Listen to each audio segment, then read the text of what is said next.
Welcome to the new podcast. This is episode 2 of Slangin The Bizkit, the new podcast.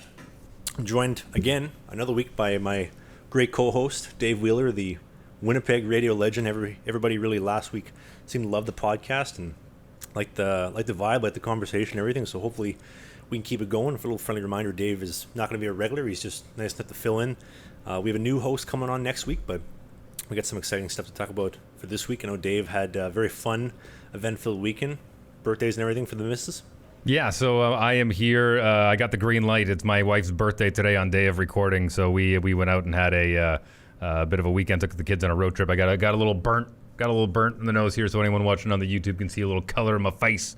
So hopefully that's not too distracting. But yeah, it was a good weekend had by all, and yeah, it's a pleasure to be back. Anytime, sir. Anytime.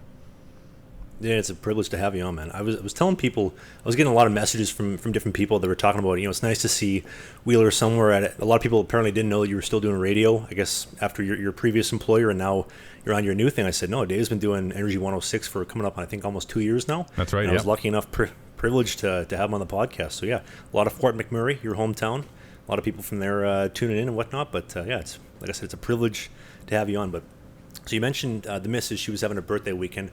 And we were talking a little bit yesterday about that, but you kind of reminded me, or at least gave me flashbacks to my grade 12 English teacher.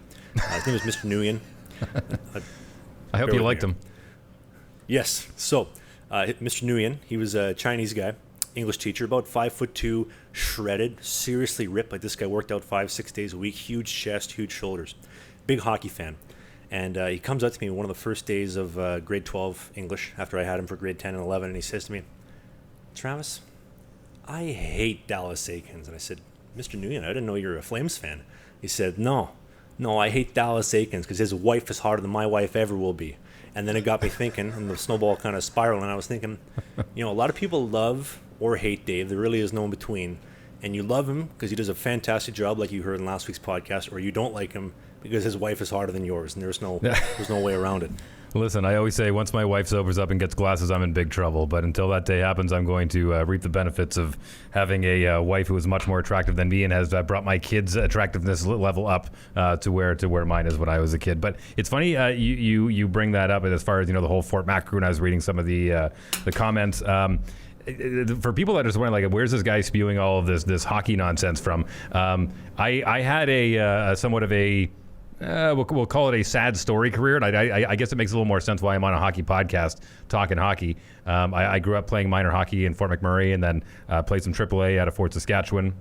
Had a cup of coffee in Junior A, had a few looks from some NCAA teams, and then one summer I was playing some pickup hockey and got a hockey puck in the eye and ended up losing vision in my right eye, and that was pretty much it for any future endeavors I had in hockey, whether they be, whatever they may be. And so I actually wanted to go into broadcasting to do hockey play-by-play, and then when I went to radio school, I just kind of fell ass backwards into the whole morning show comedy thing, and 25 years later, I'm still lucky enough to be doing the same thing. But my knowledge of hockey extends past that. I was also a coach of my former AAA team, and then I was a coach of the Lloydminster Blazers before they became the Bobcats in the AJHL. When I moved to Winnipeg, I coached some Junior B with St. Boniface. I coached some Major Junior, Manitoba Major Junior, which is not Major Junior A. It's like Manitoba Major Junior A. It's like, more regional kind of Junior A with the Transcona Railers, and then worked my butt off working with the Calgary Hitmen as announcer, with the Manitoba Moose, and the NHL Jets. So believe me when I tell you, I've seen more locker rooms than I'd like to admit. But for anyone thinking does this guy actually know what he's talking about when he says all that stuff about the hockey and everything? I don't know. His credentials sound like a pretty far-fetched here. I believe me, I think I know what I'm talking about. Can I lead prospects you? If somebody listens to the podcast right now in the car, punches in Dave Wheeler on lead prospects, will anything come up? No, that was before they kept stats of any of that kind of stuff. But it's possible. I mean, you may come up with another Dave Wheeler. Yeah, we can find pictures. I'm sure there's lots of pictures online of maybe not elite prospects, but maybe overrated prospects. Well, that's a dad joke. Anyway, kind of building off of how we capped off last week. I got a good story for you. So we capped off last week talking about how Dave was in Goon.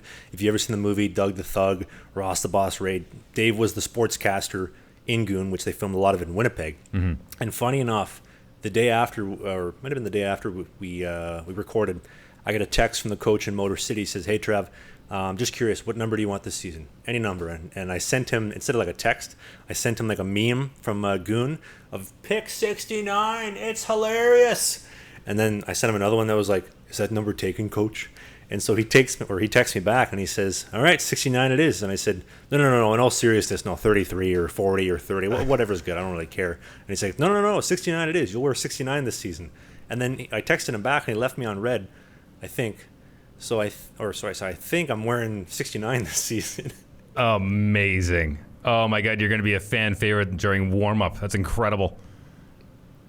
I mean, if you want the most, I guess, action on like jersey sales, a 69 Origin jersey, that's got to be by far the most prized possession, especially like I mentioned, the jerseys. The home and the away are nice, but the third jersey for Motor City this season, I would almost describe it as like an old school Kings versus like the purple like Knight Kings jersey. It's a real sharp look, but put a 69 in the back and we're going to be selling a lot of units, selling a lot of merch.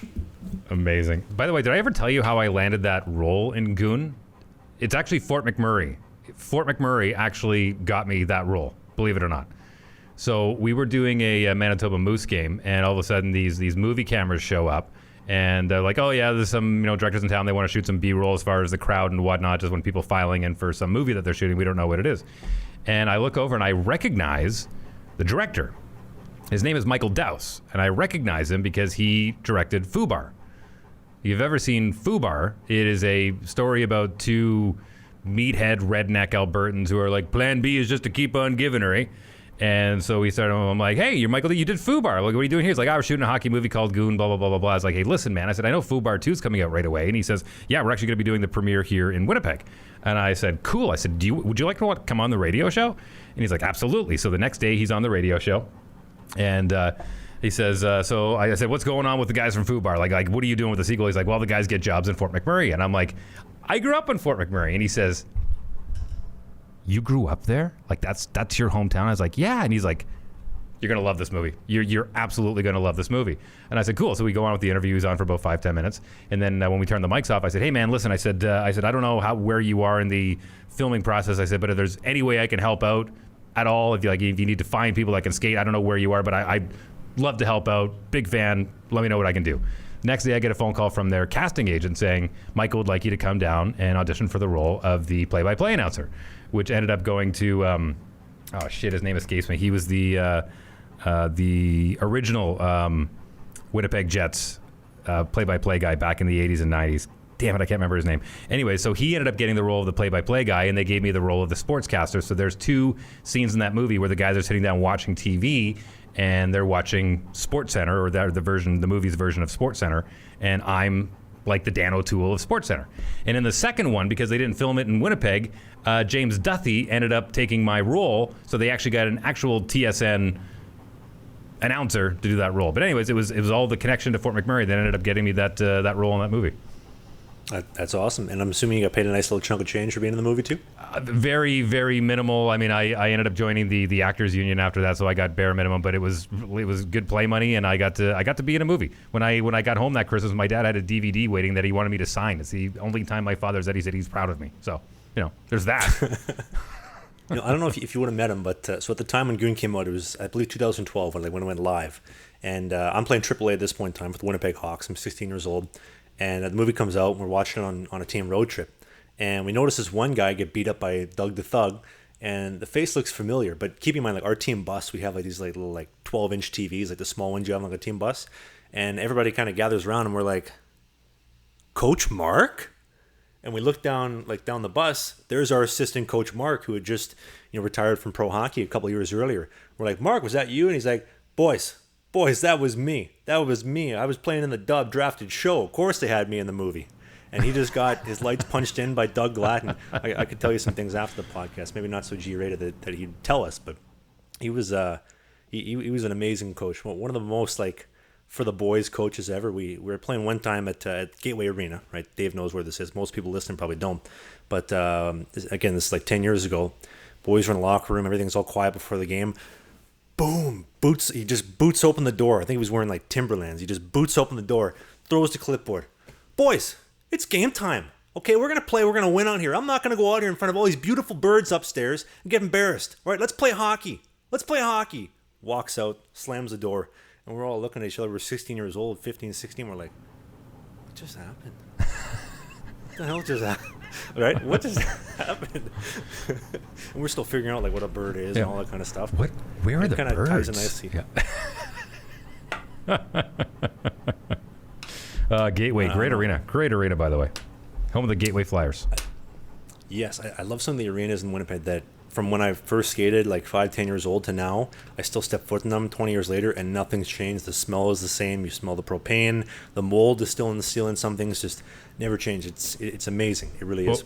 Couple quick stories about rinks in Winnipeg. So when they opened up the new MTS Iceplex out on the west end of town, this was Fourplex and the Winnipeg Jets training facility for when the Bella or Canada Life Center is being used for events and whatnot. They would train out of there.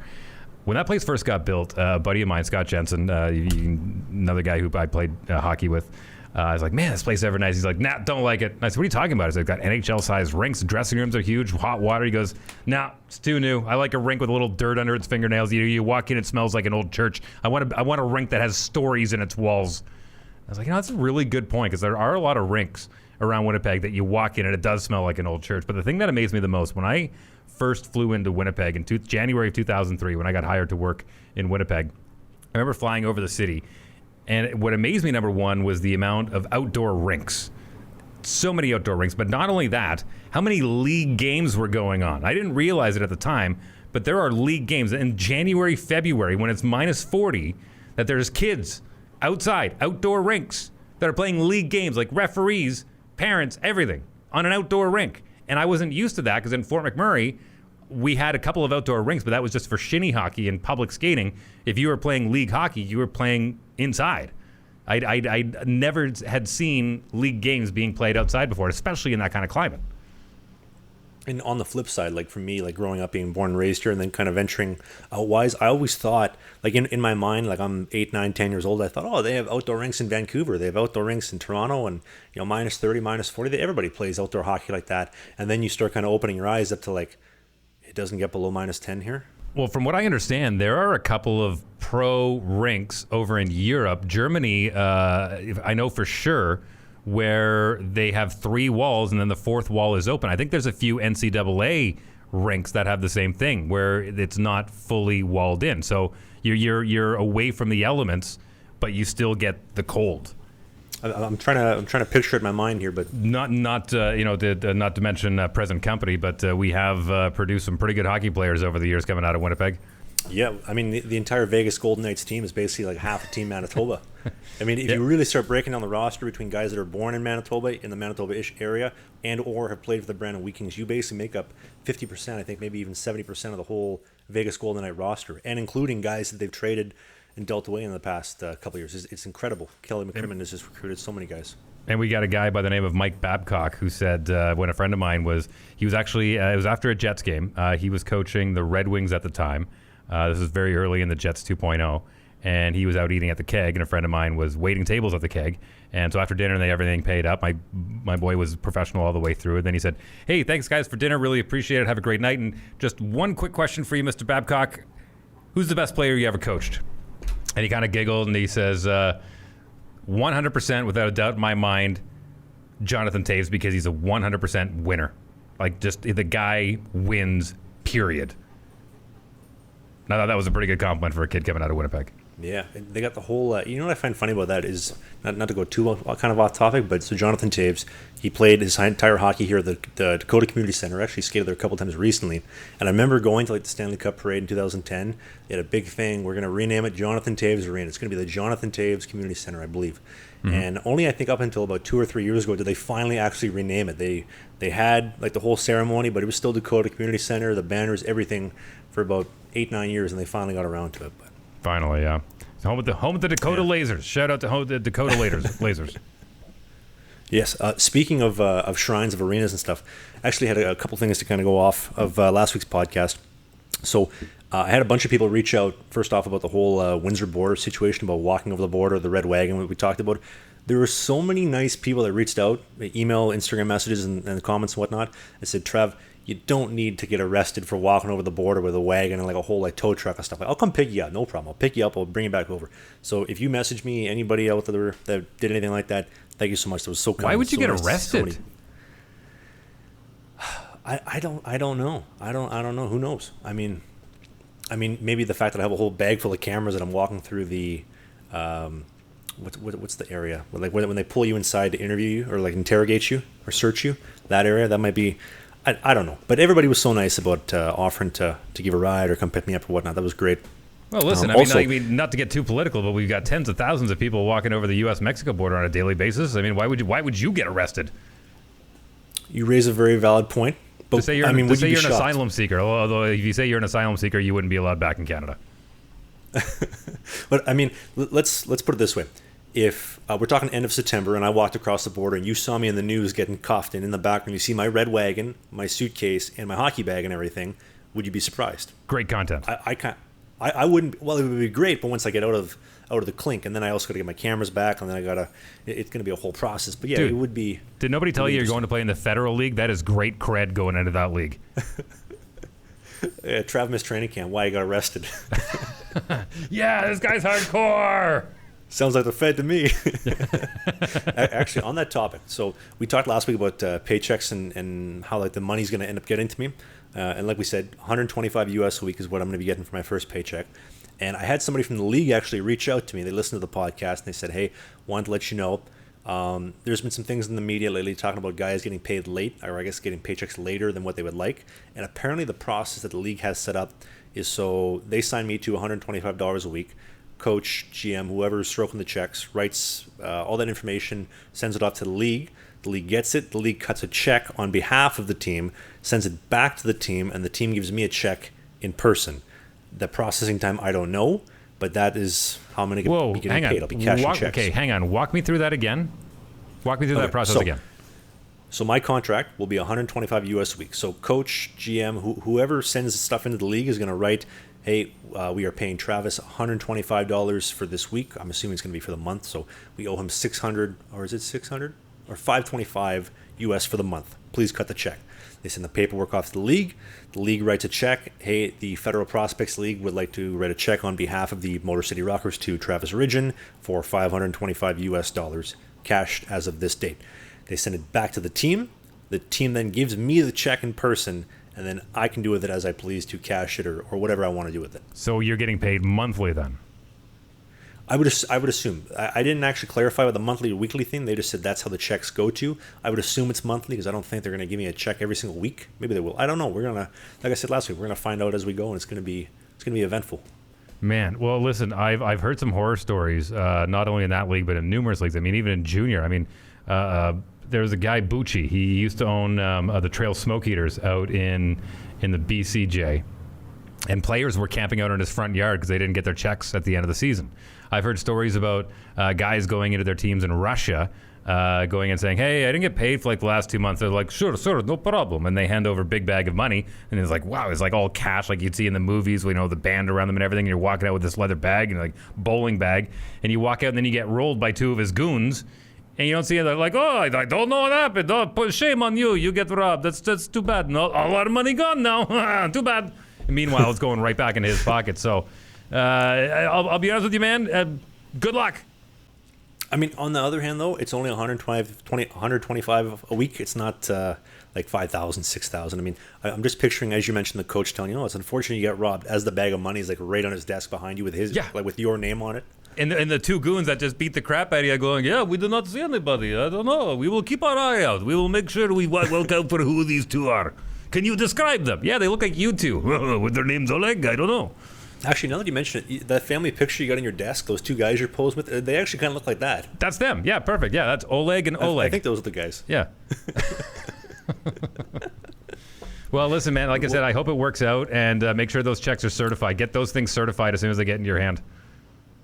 Yeah, that would be good. That would be on the top of the let's get them certified, get them cash in hand. A lot of people were asking, what am I going to do with it? I'm wondering if you got any crazy ideas. So 125 a week, or if I get my 525 a month, just 525. What do I buy with the first check? I can't buy a car, obviously.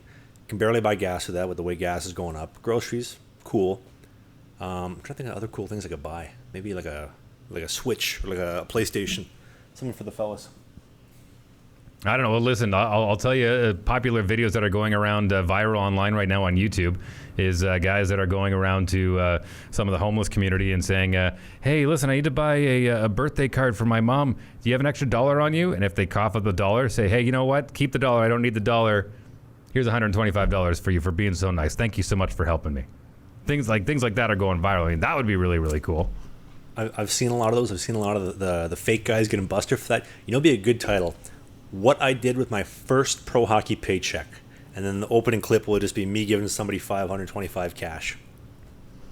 Yeah, you give it to another one of the players. Over a poker table. No, under the table. You got to slide it on the, the check. Here's the check. Yeah, you know, okay. Be some not to go back backwards here, but another quick story about Fort McMurray. So keep in mind, Fort McMurray was a boomtown, 1979. My parents moved there. The oil started churning there in like the mid 1970s. My old man told me stories about, because keep in mind the plant is about an hour north of where the city is. And this is back in the day, you know, you'd get like very Fred Flintstone-ish, where they'd like, all right, Mr. Wheeler, there's your check. All right, Mr. Ridgen, there's your check. And you'd get your check and you'd hop on the bus. So you got an hour bus ride home. My dad says he remembers watching guys open up their checks, seeing the money they got. They go, hey, anyone want to play poker with the serial numbers? And guys would seriously, they would say, like, well, I got 4 of a kind here. I got 4 9s on my serial numbers here. And so guys would play for their entire checks. And one guy would walk off the bus with 7 checks, and the rest of the guys would have to go home to their wives saying, I didn't get paid this week. You know what? I can picture that happening on a team bus. The guys get the cards out. They turn like the chairs and the tables over so you can play poker. I mean, some buses have that. I'm assuming our bus will as well. And like you said, a couple of guys are going to be going out really happy, and then a lot of guys are going to be going out a little upset that they got no money coming in for the week. Yeah, but cards, one thing, sure. I mean, it's a little easier to dictate your outcome with cards, but I mean, just to play poker with the serial number on your check, wow. And then just gone. Then you got to sit there for the rest of the bus ride realizing you just pissed away 2 weeks worth of work. Hey, Coach, can I get an advance for next week? Yeah, totally. Man, oh man. Yeah, I am also very curious to see what you do with your very first paycheck. It's going to not be very exciting. Honestly, like I've learned in the last like 2 years, like with the whole COV situation and whatnot, and with realizing like how inconsistent, I guess, pro hockey lifestyle and whatnot can be. That's going 100% into the bank, probably going to go right into like TFSA or like a tax-free savings account or just a regular savings account. Because you never know when it's going to end, right? Like one knee injury, a groin injury, hip injury, all this kind of stuff. Maybe sent home a bad week, can't find a team, tough market, all this kind of stuff. Like, you never know. Well, did you also find out what your living situation is, and do you get per diem when you're on the road? Those are also very important questions. Actually, that is a good question. So living situation, I don't think that's going to be finalized probably for about, what would be August 1st? So it's probably another month or so, like for confirmed, like where I'm going to be living and whatnot. As far as per diem goes, I'm assuming there's going to be something. Now, this is a good story for you. So I was in the Fed 3 years ago with Columbus. So Columbus, Georgia, by the way, not Columbus, Ohio. So I signed there. I was there for, I think, about a week. We had a guy drop down from the SP. I got sent home, just kind of the way things work. When I was there, coach says, hey, we have a per diem, but our per diem is just like gift cards for like food. So we'll give you a gift card to, like, let's say Golden Corral or to the Burrito Splendido or whatever. So our per diem, I don't even know you want to call it a per diem, but our per diem was a gift card to the burrito place for lunch, $20, get whatever you want. And then for dinner was the Golden Corral. And I remember, like, as a team, we go down to the Golden Corral after, practice or whatever, and I walk in there. And if you don't know what Golden Corral is, it's basically like it's like massive, a smorgasbord, right? Yeah, it's like a smorgasbord, but like you're not going to find anything healthy. It's Southern food the way that you would think it's going to be. And like you walk in, there's like a small little salad station over here with some vegetables that have been probably sitting out there for 2-3 days, haven't been touched. You have, I guess, your rices, your pastas, those go pretty quick. You have a whole like steak, fish section. You got guys doing steaks up to order, beer battered fish, you name it, chicken fingers done. And then 3/4 of the building is the dessert station. You got the ice cream machine, the pies, the cheesecake, everything there. And I just skated twice. Skated in the morning, skated at night. I walk up to the chef. I'm like, hey, man, you guys got any vegetables by any chance? He's like, well, we got some carrots over there in the salad bar if you want them. I was like, no, like actual like vegetables. I'm trying to get like a decent meal in here. I spent like 28 hours in 2 days like traveling down here, driving down in the car, not the best food choice. I want to get some veggies in. He's like, no, man, the salad bar is all we got. But we got steaks, we got fish, we got dessert. You try the apple pie yet? No, I haven't tried the apple pie yet. Well, hey, listen, hey, what'd you pay for it? You get what you get, and you don't get upset. You take what you, yeah, exactly. You take what you get, and you have a good time, and you have fun with it. Speaking of fun and whatnot, I guess one of the big questions that I guess people had that you had asked me last week was how is the vlog and the content going to change for this coming season with the team and with the more demand, like a bigger schedule with more. Well, not only that, but I'm curious to know if games. they've given you any parameters or anything about where you can film and where you can't film, where you can set up. I'm really curious to see how the look changes. Yeah, so we haven't really discussed specifics. I have a really good idea like what I want to do. If you watch my Norway tryout thing, I want to do something like that where the team media guy or whoever, I'm like, here's your cameras. The red button turns them on. The other button, does whatever. Do something with them. I don't want to see them. I don't want to hear from you. If you wreck the cameras, I don't want to hear about it. Give them to me back at the end of the day and do something with it. And then I can just focus on playing. If whatever issues on the ice happen off the ice, I can deal with that. I don't want to have cameras be an extra distraction. And also too, like it's nice to see somebody else's perspective from what they can come up with for video, because I have in my mind like a set of things that I always do, and it's nice to see somebody else maybe kind of mix it up for me. So I think that mixed up with the whole storytelling voiceover side will be nice. Obviously, I got a brand new drone, so the drone stuff going out to different spots, whether we're in Mississippi and Georgia and Carolina, all this kind of stuff, that'll be nice. The practice stuff, but I think it's going to be a lot more of a chiller, calmer vlog this season. So I think I'm only going to do like one video a week, keep it a little bit shorter. Obviously, keeping things positive for the team. We want to try to promote the team as much as we can, try to bring people out to the rink. Like I mentioned last week, it helps when like 60% of my audience is US based and the two biggest places are New York and Michigan. So people are going to hopefully come out to some games and fill the arena. We got a big arena, we got a beautiful dressing room and all this kind of stuff, and hopefully the vlog will get people excited about it. I'm excited to do it, and I'm excited to start playing and make some cool new videos to showcase this whole Motor City vibe. Well, look, I mean, I this is a great platform right now for anyone listening in Michigan that's looking at doing maybe an internship or need some extra credits for AV class if you're going to a vocational school in high school or whatever it may be. I mean, that's send an email. The contact information's at the bottom of the description here. Reach out. I mean, this is an opportunity now for you to kind of collect, and I don't want to use the word minions, but get as much help as you can, man. Yeah, any help at all. Like even whether you want to pick me up at the border when I get arrested for trying to come into the country, or if you want to help film practices, whatever it is, you can always send an email. I'll put some in the video description for that. Reach out on Instagram. Obviously, Dave doesn't have social media, but yeah, we can always contact, and any help is appreciated. On that note, I want to give a friendly reminder that we have a sponsor this week, Dave. The podcast is now powered by Sheath Underwear. Isn't that amazing? We got a sponsor finally. That works out well. I'm actually in the market. Well, so there's some underwear competitors out there who, and I know Dave's worn for years because he's talked about a lot on the radio. They are expensive, and I don't think you get a lot of value for that price you pay for the Gitch. With Sheath Underwear, they have what they call the ballpark pouch, and it's going to be hard to describe to you if you're in the car or whatnot, but it's basically a compartment in the underwear that is set aside for your Jimmy, and what do we want to call the Twig and Big Al and Giggleberries. the boys. Yes, the Twig and Giggleberries. They can all fall into this pouch, but it's separated, it's segregated. So you have one area for the Twig, one area for the Giggleberries, and it's aerated, so it breathes, it stays cool. And the Sheath technology, they have this cooling technology in their shirts and their underwear and everything that keeps everything cool. I don't know how they do it, but it's awesome. Whether you want the tighter stuff, if you want the looser stuff, they got lots of options. And if you go to the link in the video description or in the podcast notes at sheath.com, sheathunderwear.com, and use the promo code. I believe the promo code is still going to be set up as Bizkit. We might have changed it to Trav Sucks, but it's going to be Bizkit, Bizkit, or Trav Sucks. Well, Trav that's Sucks. what we're calling it. We're calling it the Twig and Biscuits. Yes, your Twig and your biscuits can fit in the Sheath Underwear, but you got to use the promo code and the link in the description on the podcasting notes. And thanks to Sheath and thanks to Robert for sponsoring the podcast. It's awesome to get some great companies back on board. You're going to love them, and I know we're going to have to get Dave out a pair because I got about 30 pairs because they hooked me up for the last year and a bit, and it's the only underwear I pick in the morning. First thing, get the Sheaths, get them on, and we're rocking and rolling. It's awesome, the Sheath stuff. Also, side note though, if there's also a Patreon page for anybody who's looking to support the podcast. That's linked in the video description. The mobile podcast, the video podcast, if you're let's say in the car or if you're at home, whatever, all the links, everything is down in the video description. Tell you what, first $100 donation on Patreon gets an autographed pair of Sheath underwear from Travis. Game used autograph. Okay, well, no, then don't pay that much for them then. You know what?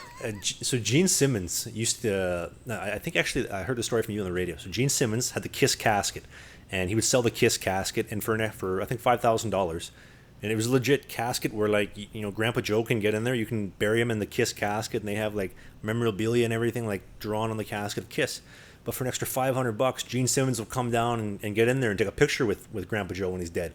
And so so same thing, $100, game used, Sheath Underwear, signed, autographed, authenticated, and for an extra $150, maybe we'll throw in some extra material, shall we say? But anyway, yeah, Sheath. That dude is shameless, but damn if he isn't rich. I mean, he'll sell anything, but I mean, we kind of are too. Or I mean, I guess I am because Dave's not part of the whole marketing side of this stuff, but. Just along for the freebie. No big deal. Oh. Speaking of selling yourself and whatnot, I know she's really popular on Dave's radio station, Energy 106. By the way, if you're in the Winnipeg and you get a chance, or maybe you're in Canada, you have the Radio Player Canada, Energy 106, 6 a.m. to 10 a.m. Dave's on the air every Monday to Friday. You should give him a listen. But, podcast is available. Download the podcast, yes. Wheeler in the Morning. Wheeler in the Morning on your favorite podcast platform. Yes, you're going to love it. But so when you're not listening to the podcast, one of the artists that you guys play a lot is Dua Lipa, and she's got to be by far my favorite. Like when I heard her for the first time and I heard the name, I thought, okay, I have like an image in my head of what she looks like, and then I Googled her and I saw what she looked like, and I was like, oh my god, like this is like my woman crush wins. Like I love Dua Lipa. I listen to music. I watch her TikToks with her yoga stuff and everything, and also too, like the guys in Norway. When I was on tryout in Norway in Haugesund, the guys on the speaker system, they would play. Cold Hearts by Dua Lipa. They just have it on repeat. Just play it and play it and play it. They love Dua Lipa too, and it kind of got me even more excited about Dua Lipa. Man, I'll tell you, she is. She's from Yugoslavia, Kosovo. Her family, I think her parents are Kosovo Albanian, and yeah, she's of Bosnian descent. But boy, oh boy, that is a beautiful blender. Just gorgeous and talented, wicked talent. Amazing singer. First off, the singing incredible. I don't know if you ever seen I know you're not on TikTok and whatnot, but like her yoga stuff on TikTok, very impressive. Like how agile, how mobile she is, and for a singer, you wouldn't think that she'd be putting that much time into it, but she does. Well, she started off as a model. She's a model. Well, yeah, started off as a model, and then she sang one day and was like, "Hey, you can sing too." She's like, "I'm a triple threat, baby." Well, if you're listening in the car, you can definitely go check that out. Punch her in, Dua Lipa. That's her actual real name, by the way. I looked into that. I was like, that's not a real name. Come on, no, her real name is Dua Lipa. Yeah, born in London, England, out of all places. Out of all that stuff I just told you, she's been born in London. I know when I found that out that she's from the UK and she has the UK accent when she talks, I was like, wow, what a woman. Anyway, as we transition somehow, some way, the Jake Paul stuff, you and I talked about it, but the Jake Paul fights, he had so much steam coming out of 2021 with the knockout on Tyron Woodley, on Askren, on all this amazing stuff, and last two fights getting canceled. I was looking forward to it. His fight is supposed to come up in 4 or 5 days at MSG. You see Dana White absolutely ripping him? Well, listen, I don't blame... Okay. Dana White's got a point. If you want to be taken serious, like there's headlines saying he's the most feared man in boxing. Bob Irving, who is a now retired broadcaster from Winnipeg, one of the best in the entire country, in my opinion. He's a Hall of Famer, first ballot. He used to call guys that champions would fight against as a warm-up fight. He's like, he's going in there to fight a tomato can.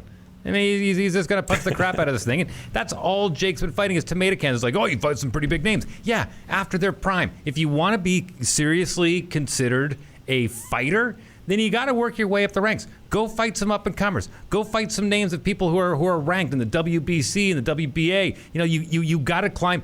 I get it. You're rich. You started off as a YouTube fighter. Totally get it. If you're just in it to make money, you're doing a great job. But if you want to be taken seriously as a fighter, go fight some real fighters. Not to saying that the guys he's fighting aren't real fighters, but they used to be real fighters. Now they're coming out of the work to get a late paycheck. Fight some guys who are hungry. Fight some guys who are fighting to win the fight because they want to move up the ranks. What he's doing right now, he's cashing paychecks, and good for him. I'll never fault anyone for doing that, but don't pretend like that's not what you're doing. Would you agree too that it feels like, and whether legitimate reasons or not, for Tommy Fury backing out twice, now Hasim as well, like every time a fight gets canceled or it's pushed back or there's a new opponent, it's just like the train loses a little bit more momentum, and just kind of gets you less interested because like I want to see some action. I love the fights. Like we're talking about this because I wanted to see a great fight on Saturday night at MSG, but it's not going to happen now, and it just loses momentum every single time, and the excitement kind of falls off. He hasn't fought since December, so we're August. We're almost coming up on 9 months. I don't know if they're going to get a fight together. Maybe Woodley versus Paul 3, but they're just losing a lot of traction. But you know what isn't the Paddy Pimblett finish the other night? The rear naked choke. What a finish in the second round at UFC 276, I believe it was last weekend. Well, listen, you took the words right out of my mouth. If you want to go see a good fight of some up-and-coming fighters who are fighting for, to work up the ranks so they can get rich one day, go watch a replay of the Amanda Nunes Juliana Pena fight. I mean, that was a fight. Round 5 and a decision. Come on, that's what you're looking for, not some young YouTuber going up against some guy who's over the hill. Listen, I'll watch it for the train wreck. I'll watch it for the circus show, but you're not watching top quality boxing with Jake Paul. You're just not. Are you excited about the idea, potentially, assuming things work out, McGregor versus Usman in the fall sometime? If Usman can get his stuff figured out, if McGregor can kind of, I guess, fully 100% rehab that leg. I mean, he snapped the leg. It would have been, was it July? Yeah, it would have been July of last year. I think July 5th. What a fight that would be to kick off the fall. I know they always have the biggest fights in the fall, usually.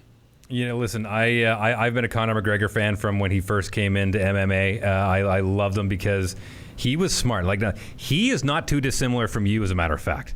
He actually it's true though. He's not too dissimilar because he was working at a mechanic shop in Ireland. Walked in one day, quit his job, and said, "I'm going to go be a UFC champion," and filmed the entire thing. There's actually film of him quitting his job and people laughing at him going, "All right, Conor, we'll see you next week, mate." And then he films this entire journey of him quitting his job, having to move him and his girlfriend into the time, the woman he's married to now and has stayed with the entire time, moving into his mom's house so he could train full time to be a UFC fighter. And watching him being this pimple-faced, shaved head kid and transforming into this UFC fighter, and you can draw comparisons to Muhammad Ali, where he's figured out that if I'm a showman, I could be a good fighter, but if I'm a showman and a good fighter, there's a lot more money coming in. And I appreciate that. And I know I just gave Jake Paul, heat for making money, and then, call him a showman. He's a YouTube guy and whatnot. But Conor McGregor worked his way up through the ranks and got those fights because he was a good fighter and became the first to hold 2 belts in different weight classes. I mean, to me, listen, Conor McGregor could go on and lose every other fight from here on in, but if he's fighting, I'm watching. I think everybody is, right? I think everybody watch, whether he's 170, 155. I mean, watching a Diaz McGregor 3 trilogy would be fantastic. Diaz, it was tough. Watching that last fight with Diaz was tough, man. I mean, guy's tough as nails, but you can only take so many shots. I mean, I want that kid to see his grandkids. I don't think he's going to if he keeps taking blows like that, man. I feel bad for him. You got to admit, though, you got to love watching the fight. And as he takes damage, he's just soaked in blood. His face is swollen. And then activate Nate Diaz's powers. And the comeback starts. Right? Almost kind of like, maybe not the exact same, but like Charles Oliveira just gets dummied the first couple rounds. And he even talks about him being legally blind. Like, in the octagon, I can't have my glasses. I can't see. But, God is with me. God helps me. And that ground game, the grappling, incredible. The last submission of Poirier. Also, I'll tell you this one little thing, I guess, before we finish.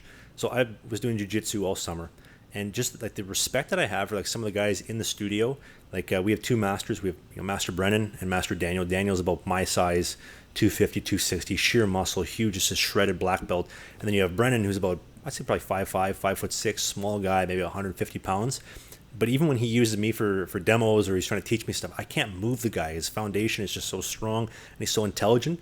And we just talk all the time about how it doesn't really even matter about strength. Just the technical aspect of being aware of things will put your opponent into positions where they're not comfortable. And kind of bring it back, I guess, Oliveira, when he's just taking damage, getting beat down in the first round, second round, and the third round, he comes and puts somebody out. Even Paddy Pimblett last weekend, first round, I felt he kind of got walked around a little bit, and then second round ended up getting the submission. Like the UFC, it's just so entertaining. It's never a dull moment in the UFC. Well, listen, this is a good transition for a little life lesson for any of the hockey parents that are listening out there right now, and this will come full circle to, again, the things that I learned growing up and things that I've noticed through coaching and whatnot. But and I think you can speak to this too, Travis, because you're doing it, but don't make hockey the entire focus of your kids' athletic training. Cross-train those kids. Let them go play baseball. Let them go play soccer. Let them play lacrosse. Let them do some martial arts, boxing, whatever it may be. Because here's the thing. 2 reasons. Number one, the most patient guys that I ever played hockey with, I'm talking about taking 2-handers off the leg down in the corner that would just shake it off like it was nothing, was lacrosse players. Guys that had some of the best balance on the ice that I'd ever seen took boxing in the offseason. Some of the guys that I saw take the most sweetest one-timers and put them top cheddar every single time were baseball players. Guys that cross-train in the offseason. But not only does it allow you to hone your skills off the ice, it also allows you to get excited for hockey when it rolls around in the fall. Allow your kids to miss it. Allow your kids to go, man, I can't wait for the fall again to get back on skates. Instead of just summer hockey, spring hockey, fall hockey, winter hockey, spring hockey, summer hockey, that you're going to burn them out. And they're going to hate the game. And you're going to turn around and look and go, why did I waste all that money? Because you wasted the money. Because you wasted your kids on hockey. Let them get excited for the sport. Let them cross-train. I couldn't agree more. There's so many kids that get burnt out doing exactly that. And even like this summer when I came back from Sweden, 3-month break, no skating at all, I got the itch. I started missing hockey. I'm like, you know what? I wouldn't mind skating. I wouldn't mind stopping some pucks now. I'm getting kind of the itch to get it going. And I think, too, like with jiu-jitsu, I think the biggest thing that I picked up all summer, I thought it was going to be maybe staying calm under pressure or practicing my breathing. Honestly, it was focus. Because we go 45 minutes, no breaks, no stops. We go, we continue, we drill different things, different modifications. And there's so many details in the positioning with the elbow, with the knee, with posting out, all this kind of stuff that like you have to be engaged, focused for 45 minutes straight. And I take that, I'm applying the goaltending. I'm like, you know what? I could be focused for 45 minutes straight, but I don't have to because the puck goes to the other end. Like great mental training. But you know what is also great mental training? Being able to listen to this podcast start to finish every Sunday when it comes out. It can be tough sometimes, but I want to thank my amazing co-host, Dave Wheeler, for coming on 2 weeks in a row. Dave, I do not believe Dave is going to be back next week. I got another co-host lined up, but nobody else could make it for this week, so pleasure to have him on. And I mean, also, Dave's had the top radio show in Winnipeg for 10 years in a row in the mornings. The best by far. 20. For anybody. Oh, has it been 20? Sorry, Dave. Almost longer. My apologies. But yeah, for the people that are commenting, wow, this new co-host kind of has that knack for talking. That is why. He's been doing it for 20 years and the best of the best. So to Mr. Wheeler, it is a privilege and thank you so much. Anytime you need me, I am at your liege, sir. I enjoy doing the show and I enjoy looking forward to your next content.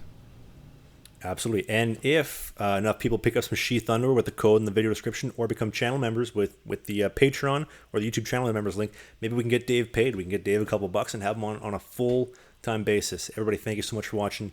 New episodes of the podcast every Sunday at 11 a.m. Eastern, and I'll see you then. Thank you.